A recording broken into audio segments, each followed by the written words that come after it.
pag-usapan naman natin yung mga bawal na gulay at prutas para sa mga inay na may, drumroll, high blood. Nako, May diabetes. at kumakain ako ng chocolate. My girl. Nako, sana hindi nanonood yung doktor mo, mamo. Doc, matulog ka muna, ha? Oo. Uy, ano man ang health condition nyo, mga inay, alamin natin yung mga pwede at bawal na prutas at gulay para sa inyong may diabetes, may GERD, may high blood. Ikukonsulta na natin yan kay Dr. Edwin Bien, isang integrative medicine specialist. Ayan. Wow, Doc! Integrative. Thank you so much for being here and thank you. Parang si Doc nagalit na mamo sa tsokolate. Doc, Nakatingin tikim siya. lang po, tikim Oo, lang. parang yung tingin niya, ano ba to? Inumpisa natin yung segment ko sa prutas, may tsokolate.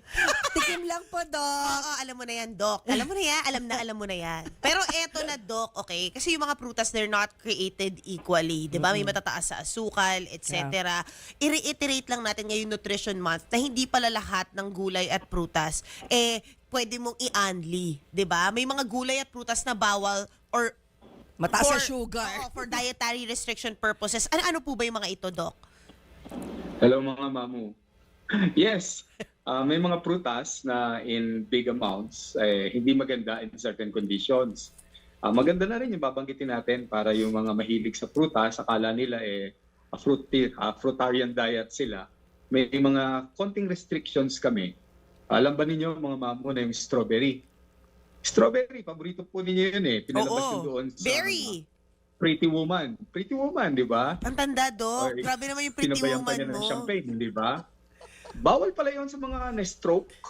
Lalong-lalo na kung yung stroke niya bleeding type of stroke. Yung may nagdugo ba sa loob ng utak.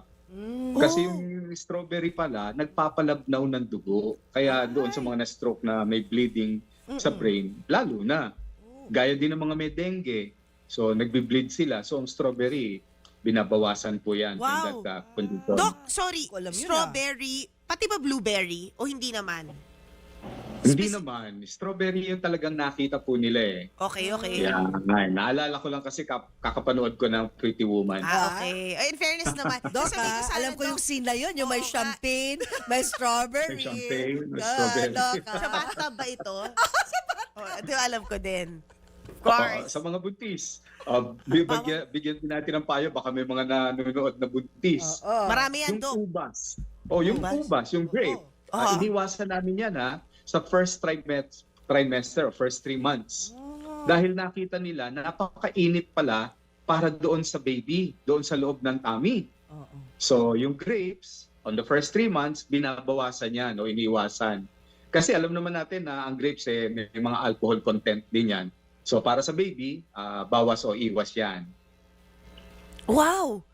Grapes pala bawal sa Yung- first try. Oo. Iisip ko Parang kumain first pa ako trimester. ng ubas. Siguro kumain ka man, okay lang. Kasi ayan naman si Oo, Erin, okay. nakita ko napakatalino.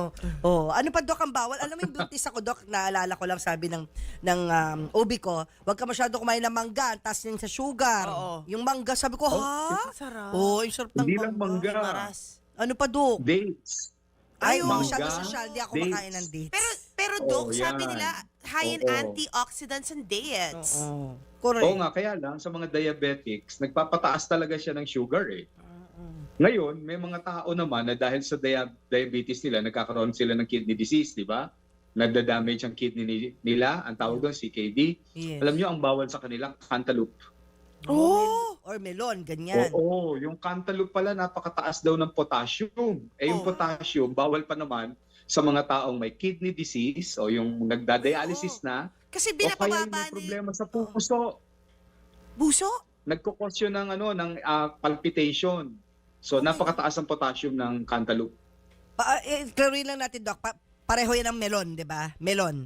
Oo, Okay. melon. Oo. Para Ayun sa yun. Massachusetts, kagaya ko. Melon. Diba? Melon. Cantaloupe, melon po. Melon po yung bawal. Cantaloupe, melon yun. Oo, melon. babawasan natin yun sa mga nagda-dialysis at saka sa may problema sa puso dahil napakataas ng potassium noon.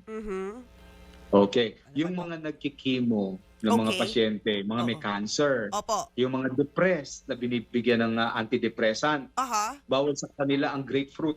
Bakit? Pati grapefruit, suha, di ba? Grapefruit Oo, is Kapinsan suha. pinsan niya yun, di Ah, ba? pinsan. Alam mo, Oo, pinsan Tagalog. Yung ng grapefruit suha pang yun eh. mayaman eh.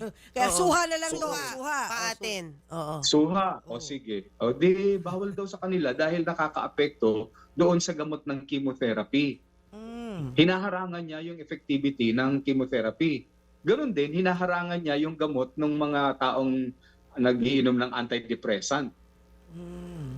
Weird, no? So, Pero lalo silang anong nadidepress. ingredient, Doc? Would you know? Anong Anong ingredient meron dun? yung yung Hindi nila na-identify yung mga ingredients sa mga prutas na to kasi hindi individual ang ingredient nila. Mm. It's a lot of different ingredients together synergistically.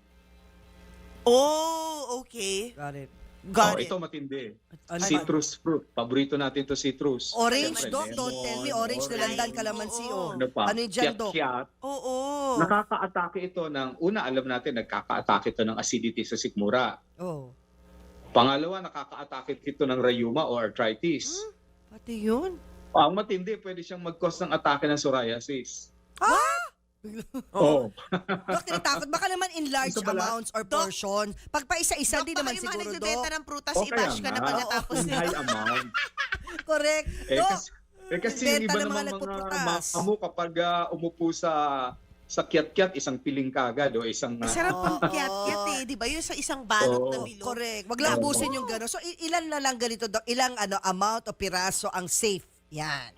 Well, I would say siguro isa o tatlo, hanggang tatlo. Cat. Hindi pa sumasayad sa Oo. lalamunan ko yun, Dok. Isa o Hindi tatlo. Parang nasa taas ng dila ko pa lang yun. Parang pag lumangga, pag sinabi ng doktor na kalahating pisngi lang, Isang pisngi lang. tititigan mo yung kalahating mangga na natitira, parang hindi pwede. Oo. Grabe May naman yung iwanan. kalahating pisngi, Doc. Pwede ba isang pisngi man lang? Oh, I mean, hindi isang buo. Oo. Then you're done. Oo. So, Ayan. Doc, yung sa orange, 3 pirasong cat-cat. Tama. Oo. Eh, Opo, ilang yeah. dalandan, ilang kalamansi, ilang yung malaking orange, ganun, ilan? So, hindi natin mabibilang talaga. So, ire-recommend na lang natin na wag na lang silang todo-todo. Oh. No, yung enough lang, malasahan lang nila. Ay, malasahan. Ay, grabe naman yung malasahan. Malasahan Huwag na. lang. Eh, siyempre, kung may Anyone. arthritis, kung may arthritis ka, Paano, Doc, yung mga, di ba, ngayon, usong-uso, lalo yung mga galing from Vietnam, yung dried fruits, dried jackfruits. yan, Ang bawal sarap. yan. Ayan. Bawal. Ano, Alam mo, ano? mamo, kung saan bawal yan? Saan, Doc? Nakakagulat ito, ha? Oo. Sa mga bata na may ADHD Ay, dahil mataas ang kanyang sulfite content. Yung sulfite, yun yung preservative ng dried fruit. Oh, may preservative. So, mangyayari dyan sa mga bata, nagiging hyperactive sila. So, iniiwasan natin i-reseta yan. Ganon din, iniiwasan natin yan sa mga may asthma. Kasi nagsasarado yung lagusan ng kanilang hininga. So, ay naatake sila ng asthma. Ano ba yan? Ay. Ano ba Kaya yan? fresh na lang. Ano po? Fresh fruit. Oh, tama, fresh Fresh. fruit. O, wag na Fresh. dried. Fresh na lang. Oh, paano yung mga banana chips? Pero naturally dried naman yun, di ba? Oo nga, tama ka dyan. Mahilig ako sa banana Oo, lalo chips, na Doc. galing Cebu, yung maninipis. Oh, okay ba yun, Doc? Banana chips? Lahat Hindi- naman ng banana chips, sinasawsaw sa asukal eh. Wala Ay. namang banana chips na as is eh. So, iniiwasan natin ng napakarami rin. Konti-konti lang. O, Doc, nasabi niyo na ba lahat ng Oo nga. nakabash-bash na prutas at saka gulay? Nakabash- Wala pa tayong gulay. Wala pa tayong na-mention, gulay. oh. Wala pa Oo. tayo sa gulay, Doc. Oh, pero binigyan Wala tayo. pa. Pero binigyan Oh. tayo, mamu, ng Fortunately, notes. wala Oo. ganun sa gulay. Wala. Ay, wala. Sa prutas lang. Tomatoes Sa pwede. prutas lang. Tumodo ng cherry Oo, ang tomato. iniwasan lang namin sa Tama. gulay, yung mga gulay bagyo sa mga taong may bosyo, gaya ng cauliflower o broccoli. Kaya nagkukos kasi yan ng hypothyroidism. Broccoli? Napatingin talaga ako. Sarap pa namin sa Chinese restaurant. Pero pag At saka yung sobra. cauliflower, di ba ginagawa ng cauliflower rice ngayon? Yeah! Oh, yes, Oo, Doc. yan, babawasan yan sa mga Pinagdadayat pa taong naman may thyroid. yun. Yun ang ginagamit na pampalit sa carbs ng rice eh. Oo nga. Poly rice. Oh, Kung wala ka namang thyroid problem, okay lang. Okay lang. napagano talaga ako. Doc, inom na lang ako ng tubig. Oo nga, parang bawal Pati nga lahat. tubig, sabi mo, may something, di Oo ba? nga, yung microplastics. Di ba? O balik tayo, Doc. Nasad ako today. Doc, Ako nga, parang na-downer ako dun. Ano Pero Akala ko- chocolate ka na lang. Kaya nga, di ba? So, ito, binigyan tayo ng notes ng ating team. Sinabi nila, Oo, Mamu, ito bananas na. for CKD. Yan yung mga samples si Doc Bien.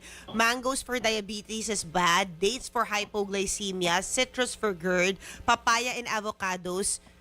Okay, Good. pampapayat. Yeah. Good daw. Good. Papaya and avocado are very good for weight loss dahil napakataas ng kanilang fiber content. Yun. Tsaka good fats.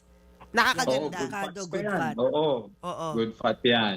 Oo. Lalong-lalo na sa mga kalalakihan, bagay na bagay ang papaang avocado. Oh. Huwag niyo lang haluan maganda ng sa ano, prostate. Ng gatas sa asukal. Gawin niyo pang puti, yung nilalagay lang sa sourdough, mga ganyan. May Isang, naman- isang pisngi na sourdough. Nagpapaya ka nga. Ay, Oo. nag-avocado ka nga. Sa namakmak naman na asukal Asukal tsaka at gatas. Wala rin. Sarap. Dok, ito, may tamang oras ba sa pagkain ng mga prutas? Sabi kasi may mga prutas nga na magandang kainin sa umaga lang, iba naman sa gabi lang. Ito, very simple lang. Mali tayong mga Pilipino, kaya siguro ayaw maging Pilipino ng ibang mga artista, no? Giginig Ay, sa, oo. nakikinig sa banter si Doc. Makilala niya si Shay Mitchell. Charot. Hindi, ang mali nating mga Pilipino, ginagawa natin dessert ang prutas. Bawal yon. Di ba daging pahuli, saging or dinner, something? magsasaging ka, bawal Oo, yun. correct. Talaga? Bawal. Bakit, Very Dok? simple, very simple. Mali pala lahat ng Lahat- ginagawa natin. Lahat ng prutas, Mhm. it takes only 30 minutes para sila ma-digest sa loob ng ating tiyan. Okay. Ngayon, yung kanin, it takes 1 hour para ma-digest. Okay. Yung karne, it takes 2 hours para ma-digest. So, kung panghuli mong kakainin yung prutas, 30 minutes lang, digested na siya. Nakapatong siya doon sa lahat ng kinain mo. Ang mangyayari, magfe-ferment siya. Tapos? Yung pagpe-ferment, masama yun doon sa ating sikmura. Oh, acid. Mag-a-acid, magbo-bloating tayo. Tapos hindi natin nakukuha yung sustansya ng prutas. Kasi na-ferment na siya. So, ang prutas, kinakain yan 30 minutes bago ng main meal. Ay! So yung So, saging, saging muna. kakain ka na 30 minutes before. Tas, Yes. alam mo, mali pala talaga yung mga Ay. tinuturo sa atin, no? Kasi alam ko yung mga Oo. feelingerang gustong nagda-diet at pinangangalandakan nila na fruits lang ako for dessert. Mali pala yun! Ang dami ng sugar. Saka, Dok, mali pala yung sa mga Chinese restaurants. Pupunta ka sa dessert, bigyan ka ng fruit platter. Oo. O may pakwan, may kung ano-ano. Last yun, sineserve. Mali pala. So, Una dapat yon. Una dapat. Una yon. kahit na, Doc, orange, nakaka-GERD yung orange, ha? Unahin mo yung orange bago kumain. No, hindi nakaka-GERD ang orange if taken as it is. Huwag mo lang susundan kagad ng carbo. Yung Oo, carbo tama. with the orange ang Oo. nagkukos ng acid. Parang Parang kalamansi. Oo. Yung kalamansi, pag hinigop mo ng buo, piniga mo sa kutsarita o kutsara, Mm-mm. hindi siya acid. Pero pag nilagyan mo na yan ngayon ng iced tea, acid na siya. Oo.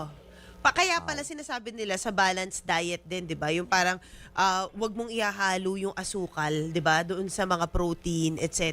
Kasi doon talaga Yes. it's gonna be so bad for you. Oo. Bakit alam natin, hindi naman nasusunod? Oo nga.